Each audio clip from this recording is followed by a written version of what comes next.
Le Centre africain de contrôle et de prévention des maladies, Africa CDC, fait un bilan de 4,4 millions de cas de COVID-19 pour 3,1% de cas de guérison sur le continent pour les 4 dernières semaines. D'après le centre, les améliorations sur les effets du virus sont de plus en plus visibles depuis que les pays se sont appropriés des doses de vaccins. Dans cette lancée, Africa CDC évalue les possibilités d'introduire également le Johnson & Johnson vaccine. Le pays où ce vaccin a été administré à la population ont un témoignage positif sur sa qualité.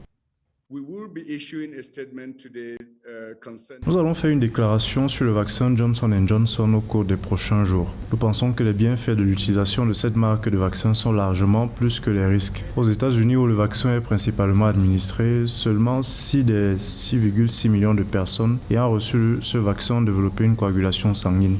Cela montre que 1 sur 1 million de personnes recevant ce vaccin risquerait de développer une coagulation sanguine et cela représente un risque de 0,00. Par ailleurs, le directeur du Centre africain de contrôle et de prévention des maladies indique que le taux de baisse de contamination au COVID-19 serait actuellement de 0,1% depuis la semaine précédente. Cependant, le plus grand pourcentage de nouveaux cas de contagion au virus vient toujours de l'Afrique du Nord. Et même si les suspicions persistent sur l'efficacité des vaccins, de plus en plus de personnes acceptent de se faire vacciner.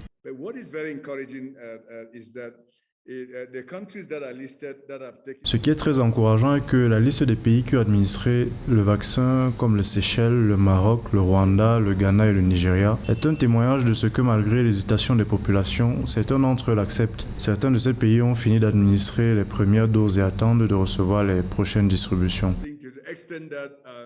Le centre indique également avoir déjà sorti 2,6 millions de vaccins dans 12 États membres et envisage les possibilités d'introduire encore plus de vaccins pour tout le continent. Par ailleurs, 2 millions de tests ont à nouveau été effectués sur l'ensemble du continent.